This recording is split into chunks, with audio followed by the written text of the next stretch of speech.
পলাশীপাড়া মা সারদা রামকৃষ্ণ আশ্রম, মা সর্বমঙ্গলা মন্দির। মা সর্বমঙ্গলা মন্দির, মা সর্বমঙ্গলা শ্রীরামকৃষ্ণদেব, মা সারদা দেবী।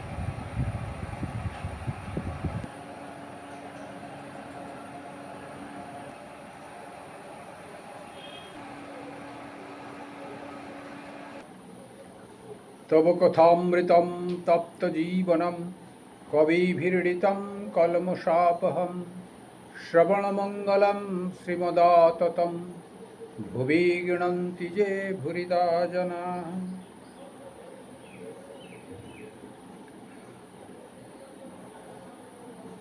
আজকে আমরা ভগবান শ্রীরামকৃষ্ণদেবের মুখনিসৃত বাণী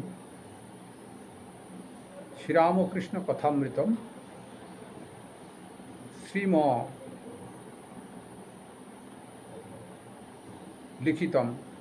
লিখিতম মানে মহেন্দ্রনাথ গুপ্ত সংরক্ষিত, পরে প্রকাশিত।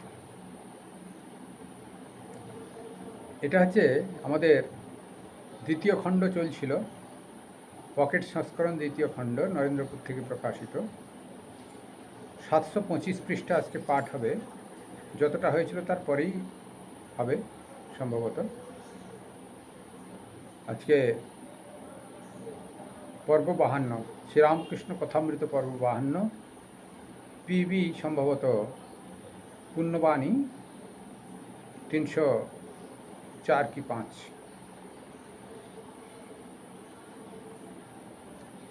আপনারা এখানে যারা শ্রবণ করছেন এবং ইউটিউবের মাধ্যমে যারা শ্রবণ করছেন, সকলকে আমার আন্তরিক প্রীতি, শুভেচ্ছা, শুভ আশীর্বাদ। ঠাকুরমা স্বামীজির কাছে প্রার্থনা করি আপনারা সকলে কল্যাণে থাকুন। কথামৃত পাঠ শ্রবণ করবেন, শেয়ার করবেন, লাইক করবেন, ভালো লাগলে লাইক করবেন, এবং যারা সাবস্ক্রাইব করেননি করে নেবেন। তাহলে চ্যানেলটা চালিয়ে রাখতে ভালো লাগবে, সুবিধা হবে, আর আপনাদের শ্রবণটা ইচ্ছুক যারা তারা শ্রবণটা করতে পারবেন। কথামৃত একটু শ্রবণ করা ভালো, আর একবার কেন বারবার শ্রবণ করবেন। কথামৃতের অন্ত হয় না, অমৃত কথার অন্ত নাই, শেষ নাই। বারবার শ্রবণ করলে বারবার একটি নূতন অর্থ আবিষ্কার হবে, নূতন নূতন ভাব তার ভিতরে প্রবেশ করে। গীতা, কথামৃত, ভাগবত, চণ্ডী, এগুলো যতবার পড়বেন তত নূতন নূতন অর্থ যেন পাচ্ছেন, অর্থাৎ বোধগম্য হবে নূতন নূতন ভাবের। বেদ মানে উপনিষদ গ্রন্থাবলী থেকে যদি শ্লোক আকারে তার অর্থ পাঠ হয়, সে একই সব। বেদ, গীতা, শ্রীরামকৃষ্ণ কথামৃতম, ভাগবত, এগুলো সবই নূতন নূতন অর্থ যেন বাহক মনে হবে। তাই আপনারা বারবার পড়বেন, শ্রবণ করবেন, এবং ভালো লাগলে লাইক করবেন। লাইক করলে আপনার কাছে চলে যাবে, শেয়ার করবেন, সাবস্ক্রাইব করবেন, যাবে। আজকে তাহলে নবম পরিচ্ছেদ, সন্ন্যাসীর কঠিন ব্রত, সন্ন্যাসী ও লোকশিক্ষা। ঠাকুর গঙ্গার ধারের গোল বারান্দায় বসে আছেন। কাছে বিজয়, ভবনাথ, মাস্টার, কেদার প্রভৃতি ভক্তগণ। ঠাকুর একবার বলিতেছেন, হা কৃষ্ণ চৈতন্য। শ্রীরামকৃষ্ণ বিজয় প্রভৃতি ভক্তদের প্রতি, ঘরে নাকি অনেক হরিনাম হয়েছে, তাই খুব জমে গেল। ভবনাথ, তাতে আবার সন্ন্যাসের কথা। শ্রীরামকৃষ্ণ, আহা কি ভাব! এই বলিয়া গান ধরিলেন, প্রেমধন বিলায় গোরা রায়, প্রেম কলসে কলসে ঢালে, তবু না ফুরায়। বাহ! চাঁদ নিতাই ডাকে আয়, চাঁদ গৌর ডাকে আয়, ওই শান্তিপুর ডুবু ডুবু নদে ভেসে যায়। বেশ বলেছে কীর্তনে, সন্ন্যাসী নারী হেরবে না, এই সন্ন্যাসীর ধর্ম। কি ভাব? আজ্ঞা হ্যাঁ। আর একটু কাছে চলে আসতে পারো, শুনতে পারো, হাওয়াটা লাগবে। ঠিক আছে, বসুন। বিজয়, আজ্ঞা হ্যাঁ। শ্রীরামকৃষ্ণ, সন্ন্যাসীকে দেখে তবে সবাই শিখবে, তাই অত কঠিন নিয়ম।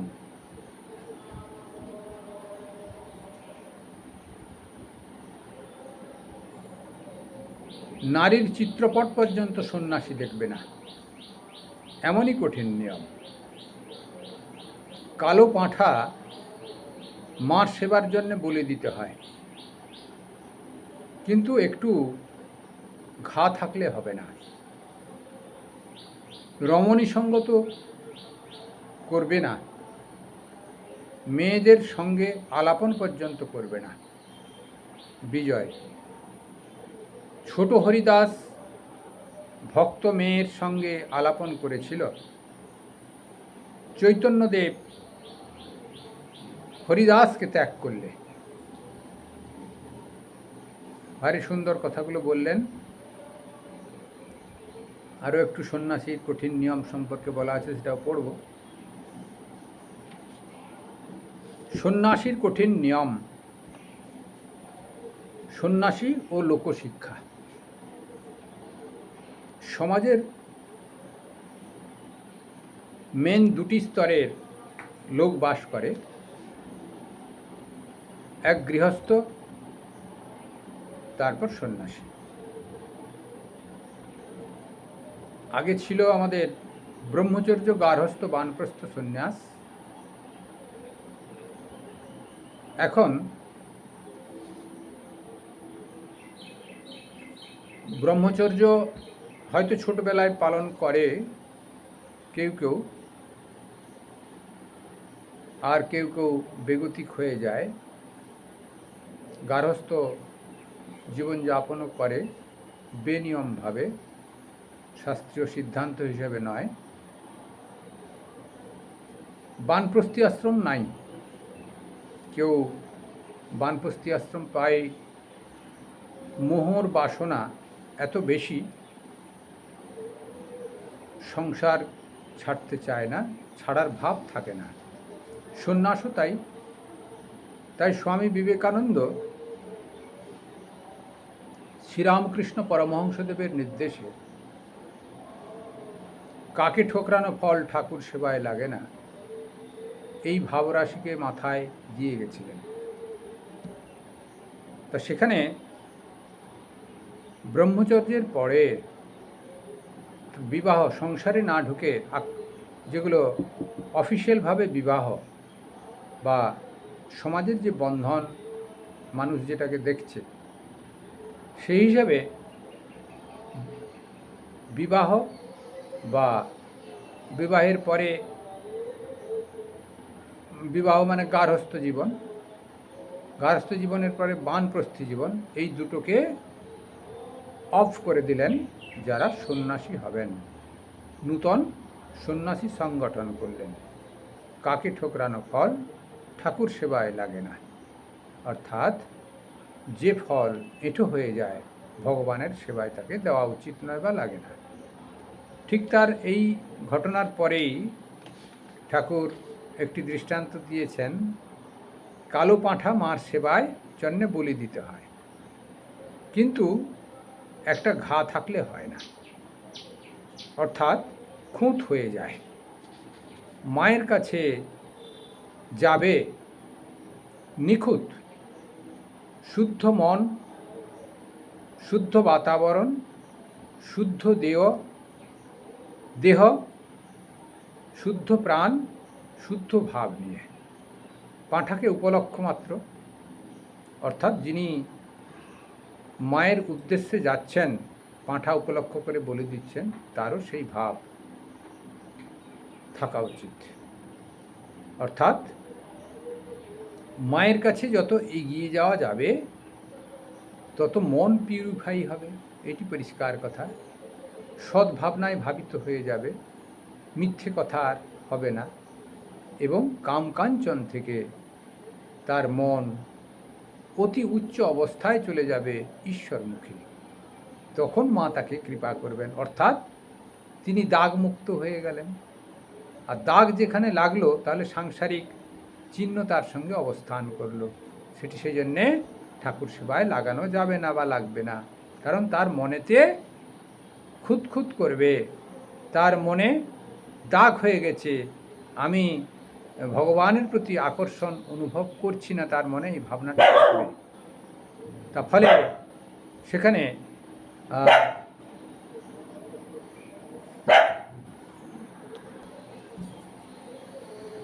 বলছেন ঠাকুর একবার বলছেন, হা কৃষ্ণ চৈতন্য। কীর্তন হচ্ছে চৈতন্যদেবের নাম গুণ কীর্তন হচ্ছে। আজকে আমাদের এখানেও কীর্তন হচ্ছে। আজকে আমাদের বকুলতলাতে, এখানে যেখানে বসবাস করি পলাশিপাড়া, সেখানে একটি বকুলতলা আছে। বকুলতলাতে বছরে কয়েকটা অনুষ্ঠান হয়, এটা একটা বড় অনুষ্ঠান। 3 দিন পরে প্রায় 15-20 হাজার লোক প্রসাদ পাবে, খিচুড়ি প্রসাদ। এই গরমে কী করে হবে জানো নাই, তা যাই হোক পাবে। তা সেখানেও হরিনাম হচ্ছে, কীর্তন হচ্ছে। তা সেই হরিনামে ঠাকুর বেশ আনন্দ উপভোগ করতেন, কারণ বৈদান্তিক কালচার একরকম। তা এটি হচ্ছে পরবর্তীকালে বিষ্ণুর উপাসনা সবাই করতেন বৈদিক সভ্যতার সময়ও। পঞ্চ উপাসনা ছিল, বিষ্ণু, শিব, শক্তি, গণপত্য, সৌর। কিন্তু চৈতন্য মহাপ্রভু এই ভাঙন সমাজকে বিভিন্ন সম্প্রদায় থেকে হরিনাম করিয়ে তাদের একটা পথ বাতলে দিয়েছেন, হিন্দু ধর্মের একটি নষ্ট হওয়া অবস্থা থেকে রক্ষা করবার জন্যে। এটি বৈষ্ণব সংগঠন। বৈষ্ণব সংগঠন, বৈষ্ণব আগে ছিল বিষ্ণুর উপাসক যারা বৈষ্ণব, আর এখন বৈষ্ণব সংগঠন শ্রী চৈতন্য মহাপ্রভুর এবং শ্রীকৃষ্ণের হরিনাম, সে বেদেরই বিশেষ নাম তিনি প্রচার করে গেছেন, তাতে একটু সংগঠিত হচ্ছে। তা সেই জন্যে এটি আপনারা, তো হরিনাম করতে করতে সাধারণ মানুষ প্রাইমারি স্টেজে একটু ডেভেলপ করে যায়। সেই জন্যে প্রাইমারি স্টেজে হরিনাম দরকার আছে। গভীর ভাবে তো হয়তো উপনীত হতে পারে না এখনকার মানুষ। চৈতন্য মহাপ্রভু কিন্তু ভাবে নৃত্য করতেন, তন্ময় হয়ে যেতেন, মুহুর্মুহুর সমাধি হতেন। শ্রীরামকৃষ্ণদেব হতেন, নৃত্য করতে করতে সমাধিস্থ হয়ে যেতেন। তিনিও বৈদান্তিক সন্ন্যাসী ছিলেন, আর শ্রীরামকৃষ্ণদেবও একই সম্প্রদায়ের বৈদান্তিক সন্ন্যাসী ছিলেন, দশনামী সম্প্রদায়ের পুরীনামা। কিন্তু এখনকার যে বৈষ্ণব, তারা বৈদান্তিক সন্ন্যাসী নয়, গৌড়ীয় বৈষ্ণব একরকম আছেন দশনামী সম্প্রদায়ের। বাদবাকি এখন হরিনাম যারা শ্রবণ করেন বা শুনেন, সেসব বৈষ্ণব দশনামী সম্প্রদায়ের নয়, তারা আলাদা বৈষ্ণব গোষ্ঠী।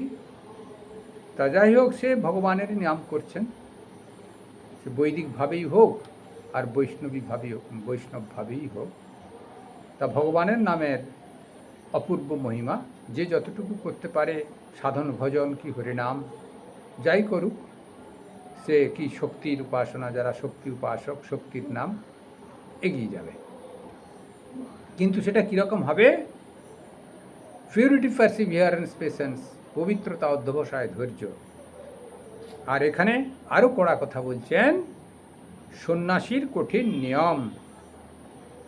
সন্ন্যাসীর কঠিন নিয়ম, কাকে ঠোকরানো ফল ঠাকুর সেবায় লাগে না, কাম কাঞ্চন থেকে দূরে থাকবে। তারপর কি বললেন?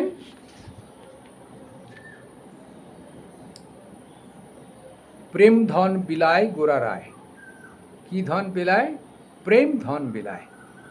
অর্থাৎ ঈশ্বরের প্রেম নাম সেটি চৈতন্য মহাপ্রভু বিলিয়েছেন। এই গানের ভিতরে বলছেন, প্রেম কলসে কলসে ঢালে তবু না ফুরায়। তত্ত্বকথা আলোচনা করতে করতে স্ফুরণ হয়, সে কমে না। বুদ্ধির আলোচনা করতে করতে বুদ্ধির বিকাশ হয়। শাস্ত্র আলোচনা করতে করতে নব নব তার ভিতর থেকে শক্তি উৎপাদন হয়। চন্দন ঘষতে ঘষতে গন্ধ বেরোয়, সারদা মা সরল কথায় বলেছেন। সেই জন্যে প্রেম বিতরণ করতে করতে বা প্রেম আলোচনা করতে করতে প্রেম কথা আলোচনা করতে করতে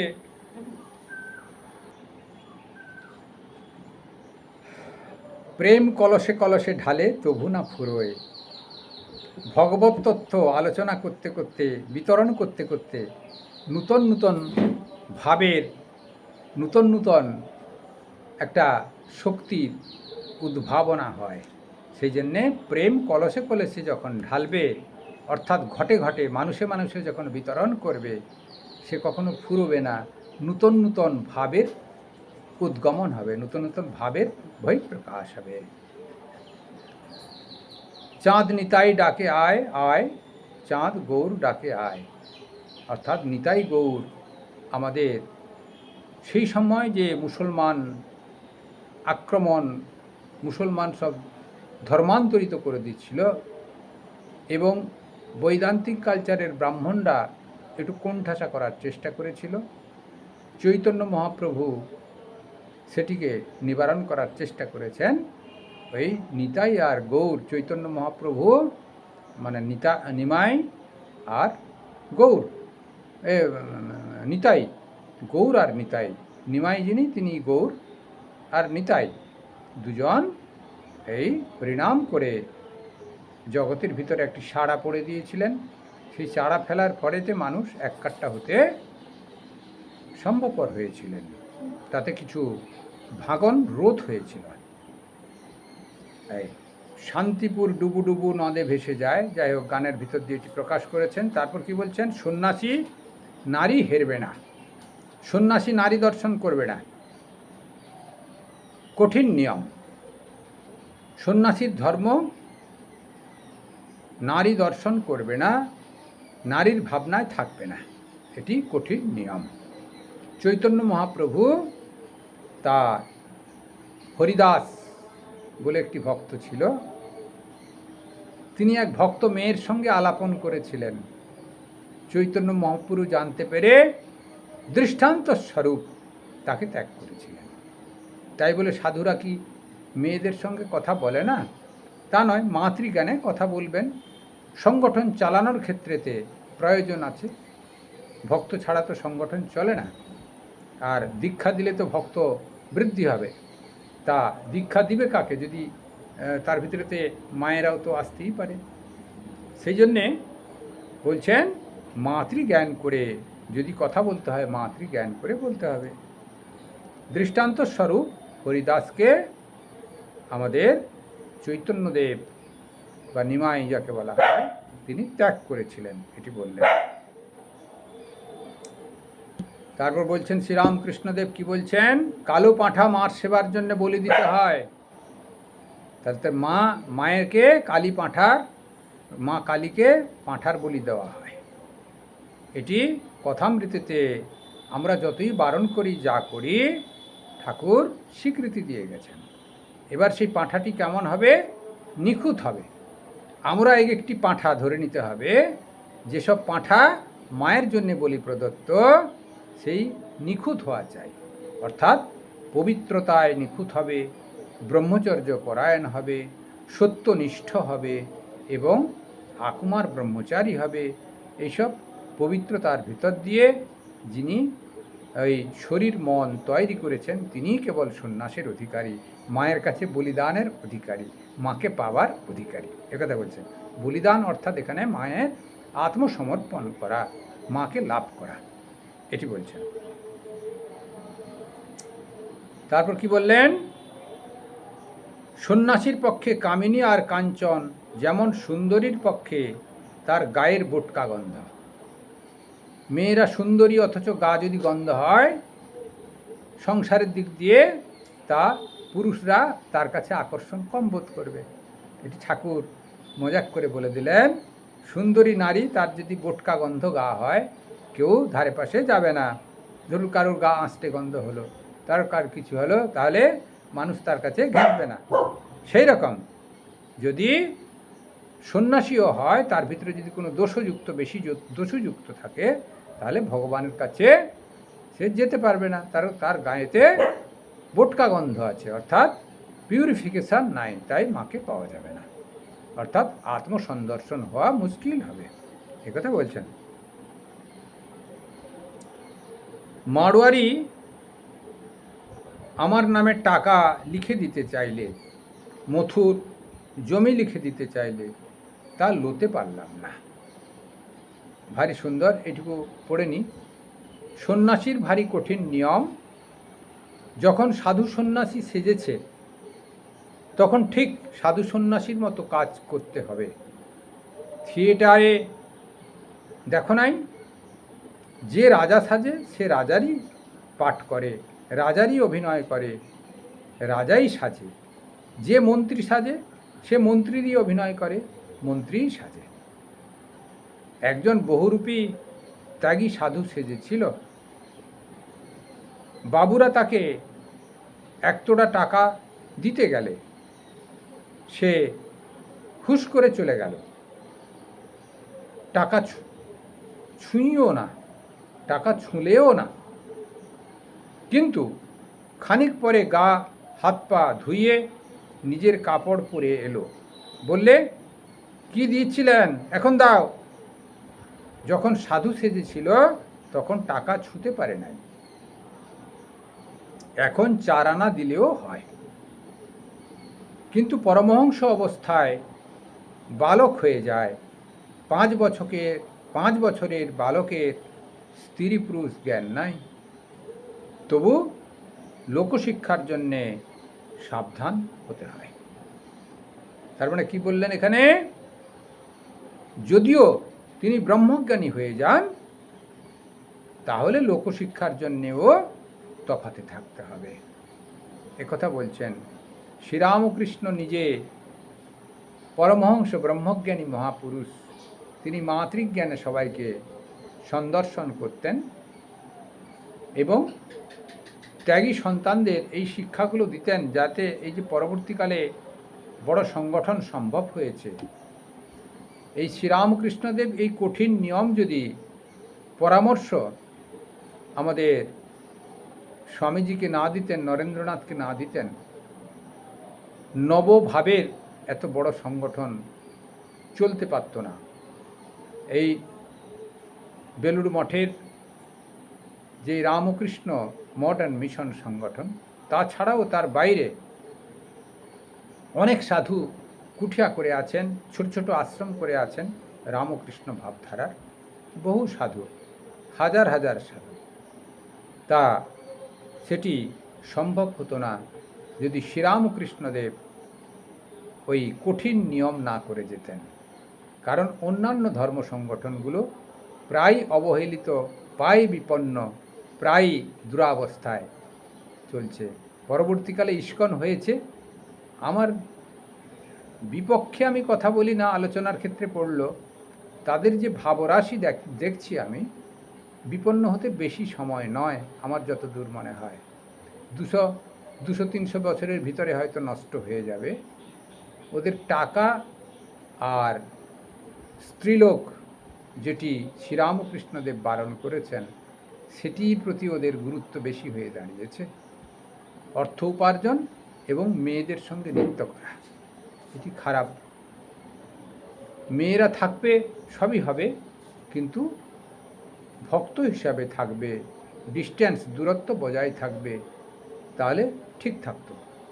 এটি ইস্কন নূতনভাবেতে কিন্তু এটি আবার স্বামীজি করে গেলেন একটি পরিমার্জিত সংগঠন। এরা তার বিপক্ষে, বিপরীত ভাবনায়, বিপক্ষে বলবো না, বিপরীত ভাবনায় যেন কাজ করে যাচ্ছে। তা খাওয়া দাওয়ার উপরে একটু যেন জোর দিয়েছে, নিরামিষ আহার করতে হবে, তাহলেই ভগবান লাভ হবে। আরে যার যা শরীরে দরকার তা খাও, যেটি ত্যাগ করতে হবে কামিনী কাঞ্চন সেটাই ঠিক ঠিক ত্যাগ করো, তাহলে ঈশ্বর লাভ হবে, শ্রীরামকৃষ্ণদেব বলেছেন। তো নবযুগের যে নব আইডিয়া দিয়ে গেছেন তাকেই যদি ফলো করতো ওরাও ভালো থাকতে পারত। আমার মনে হয় আর বেশি দিন টিকবে কিনা সন্দেহ আছে। এরকম কিছু কুলগুরু সম্প্রদায়ও আছে যেটিকে গৃহস্থ গুরু পুরোহিত তন্ত্রের মতো তারা অর্গানাইজেশন একটু বড় করে ফেলেছে, ঋত্বিক দিয়ে দীক্ষাও দেয় আর পয়সা কামায়। সেই গৃহস্থ লোকের প্রবৃত্তি মার্গের এই যে কোনো পাশ দিয়ে পয়সা ইনকাম, প্রবৃত্তি মার্গ, কামিনী কাঞ্চন ভোগ করার একটা বিশেষ উদ্দেশ্য নিয়ে তাই করছে।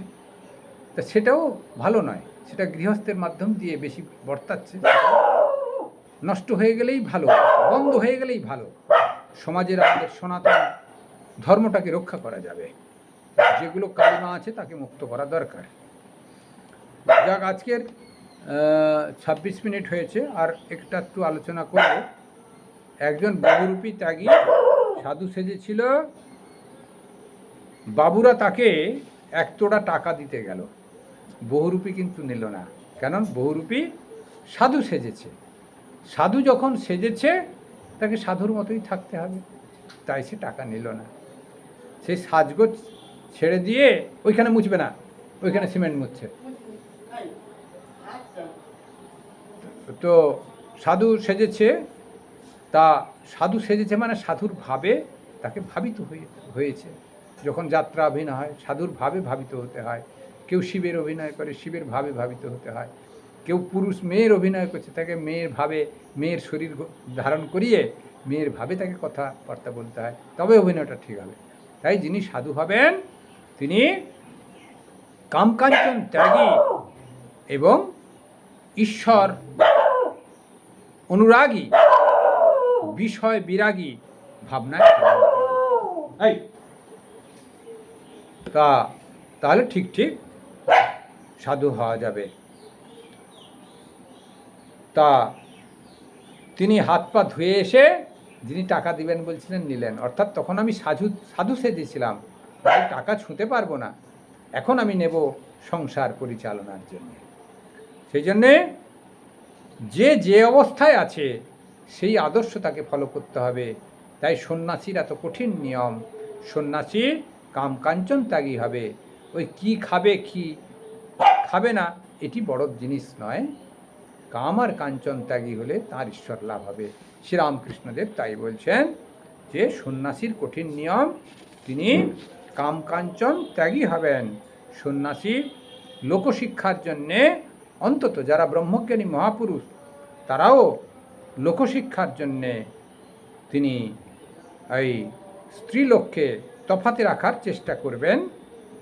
5 বছরের বালক স্ত্রী পুরুষ জ্ঞান থাকে না, অর্থাৎ যখন ব্রহ্মজ্ঞানী মহাপুরুষ হয়ে যান তখন স্ত্রী পুরুষ কোনো ভেদ থাকে না, কারণ বালকের যেমন কিছু ভেদ থাকে না, তা ঈশ্বর বালকের স্বভাব হয়ে যান। ঈশ্বরের স্বরূপ হচ্ছে বালক স্বভাব। কিন্তু লোকশিক্ষার জন্যে, কারণ সাধারণ মানুষের কল্যাণের জন্যে সেই ব্রহ্মজ্ঞানী মহাপুরুষকেও সাবধানে চলাফেরা করতে হয়। তাই রামকৃষ্ণ মঠ মিশনও এটির প্রতি গুরুত্ব দিয়েছে, বা সন্ন্যাসী অর্গানাইজেশন প্রত্যেকেরই গুরুত্ব দেওয়া উচিত সমাজকে সংরক্ষণের জন্যে।